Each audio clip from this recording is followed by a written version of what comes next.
রাদিয়াল্লাহু তাআলা আনহু ইসলাম কবুল করেন খায়বার যুদ্ধের পরে, অর্থাৎ ৭ম হিজরির মুহররম মাসে ইসলাম কবুল করেন ৬২৯ খ্রিস্টাব্দে।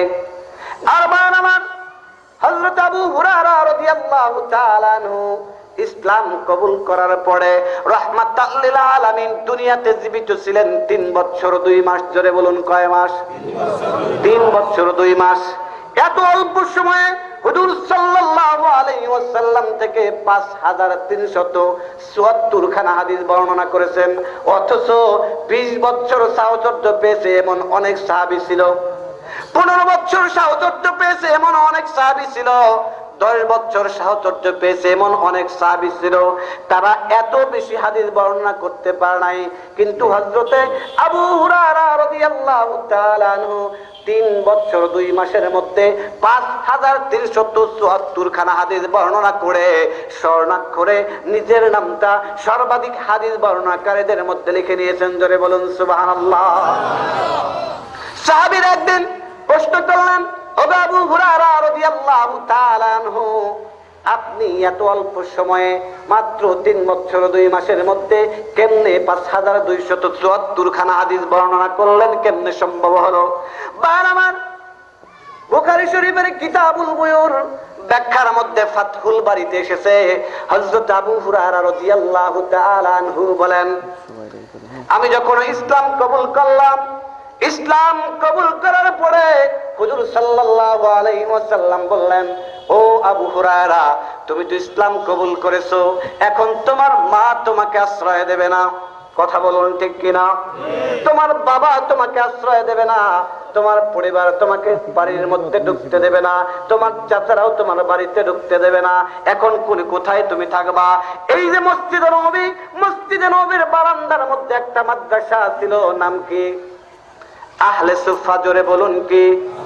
আহলে সুফা। এই মাদ্রাসায় তুমি থাকবা।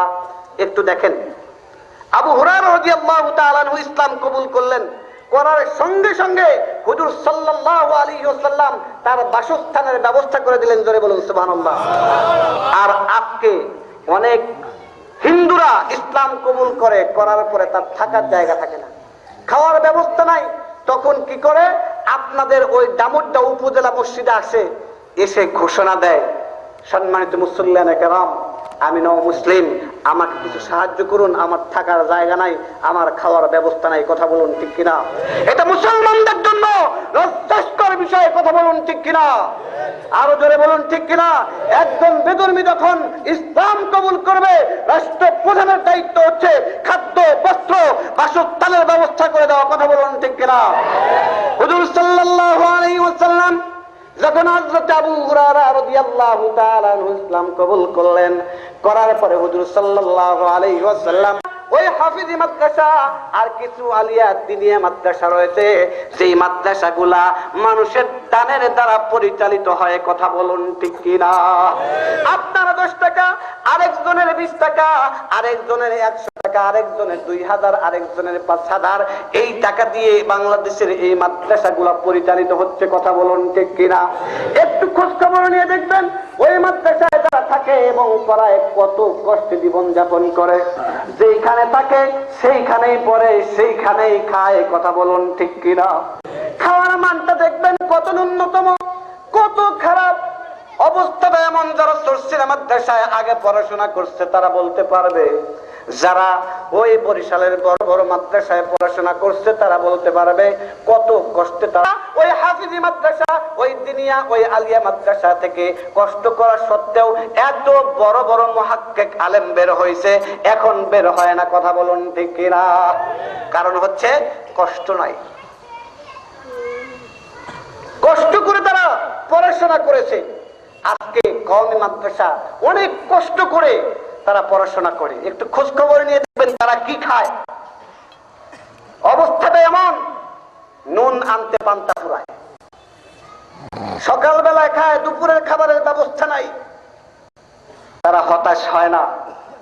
অবস্থা কান্ত এবং ষড়যন্ত্রকার কওমি মাদ্রাসার বিরুদ্ধে তখন দল মত নির্বিশেষে, তখন আমরা আওয়ামী লীগ বুঝি না, তখন আমরা বিএনপি বুঝি না, জাতীয় পার্টি বুঝি না, জামাত বুঝি না, শিবির বুঝি না, ছাত্রলীগ বুঝি না, ছাত্রদল বুঝি না, জাসদ বুঝি না, বসত বুঝি না।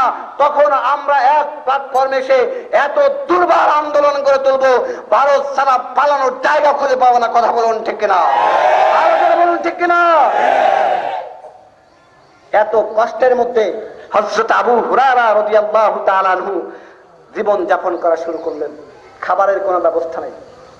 রাদিয়াল্লাহু তাআলা আনহু বলেন, ওই মাদ্রাসার মধ্যে আমি থাকা শুরু করলাম, খাবারের নির্দিষ্ট কোনো ব্যবস্থা নাই। অবস্থাটা হয়েছে এমন, একদিন হুজুর সাল্লাল্লাহু আলাইহি ওয়াসাল্লামের কাছে কিছু হাদিয়া আসছে। ওই হাদিয়া হুজুর গ্রহণ করছে, আমাদেরকে দিয়েছে।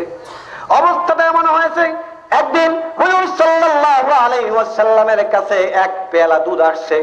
হুজুর নিজে খেয়েছেন, আমাদেরকে দিয়েছেন, আমরা আহলে সুফার সমস্ত ছাত্র বন্ধুরা খেয়েছি। অবস্থাটা এমন হয়েছে, একদিন কিছু খেজুর আসছে, হুজুর সাল্লাল্লাহু আলাইহি ওয়াসাল্লাম নিজে খেয়েছেন, আমাদেরকে দিয়েছেন, আমরা খেয়েছি। অবস্থাটা এমন হয়েছে, একদিন, দুই দিন, তিন দিন হুজুরের কাছে কোনো হাদিয়া আসে নাই, হুজুর নিজেও খেতে পারে নাই, আমরা আহলে সুফার ছাত্ররাও খেতে পারি নাই। হুজুর সাল্লাল্লাহু আলাইহি ওয়াসাল্লাম ক্ষুধার যন্ত্রণায় পেটের মধ্যে পাথর বাজছে, আহলে সুফার অন্যান্য ছাত্র বন্ধুরা ক্ষুধার যন্ত্রণায় পেটের মধ্যে পাথর বাজছে।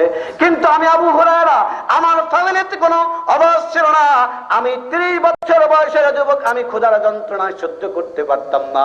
ক্ষুধার যন্ত্রণা সহ্য করতে না পেরে সেন্সলেস হয়ে মসজিদ নববীর মধ্যে গড়াগড়ি করতাম।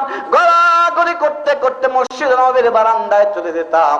বারান্দায় যাওয়ার পরে আবার সেন্সলেস হয়ে মসজিদ নববীর বাইরে বালির মধ্যে চলে যেতাম। উপস্থিত যারা মুসল্লি ছিল এবং আহলে সুফার ছাত্র বন্ধুরা মনে করেছিল হয়তো আমি আবু হুরায়রার মৃগীরোগ হয়েছে। বার আমার তদানীন্তন সময়ের মৃগীরোগ, মির্কি বেলাম, আপনাদের এলাকায় কি বলে? মির্কি বেলাম।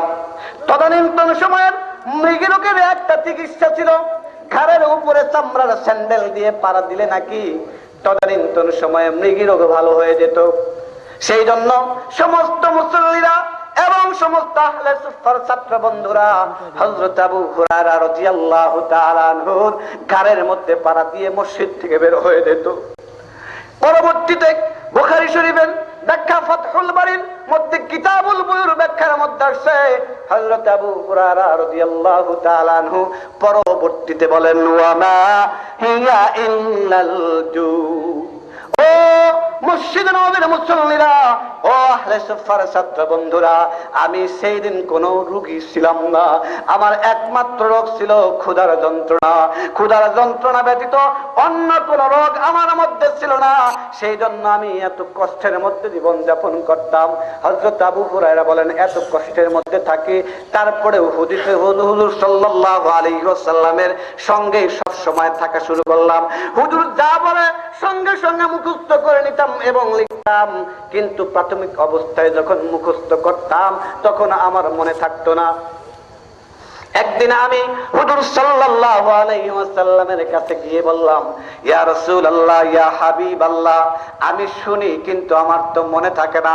তখন হুজুর বললেন, ও আবু হুরায়রা, তোমার যে চাদরটা রয়েছে উবুসুতুরিদা আকা, তুমি তোমার চাদরটা বিছিয়ে দাও। হযরত আবু হুরায়রা বলেন, আমি আমার চাদরটা বিছিয়ে দিলাম।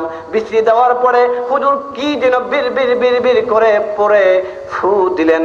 ফু দেওয়ার পরে হযরত আবু হুরায়রা বলেন, হুজুর আমাকে বললেন, ও আবু হুরায়রা, তুমি তোমার চাদরটা আবার গায়ের মধ্যে জড়িয়ে নাও। আমি গায়ের মধ্যে জড়িয়ে নিলাম। আল্লাহর কসম খেয়ে বলছি, সেই দিন থেকে অদ্যাবধি পর্যন্ত কোন কথা যদি একবার শুনি আর কোনদিন ভুলি না। জোরে বলুন সুবহানাল্লাহ। সেই আবু হুরায়রা হুজুর সাল্লাল্লাহু আলাইহি ওয়াসাল্লাম থেকে 5374 খানা হাদিস বর্ণনা করেছেন। তার মধ্যে বিশাল বড় একটা লম্বা হাদিস তাফসীর ইবনে কাসিরের মধ্যে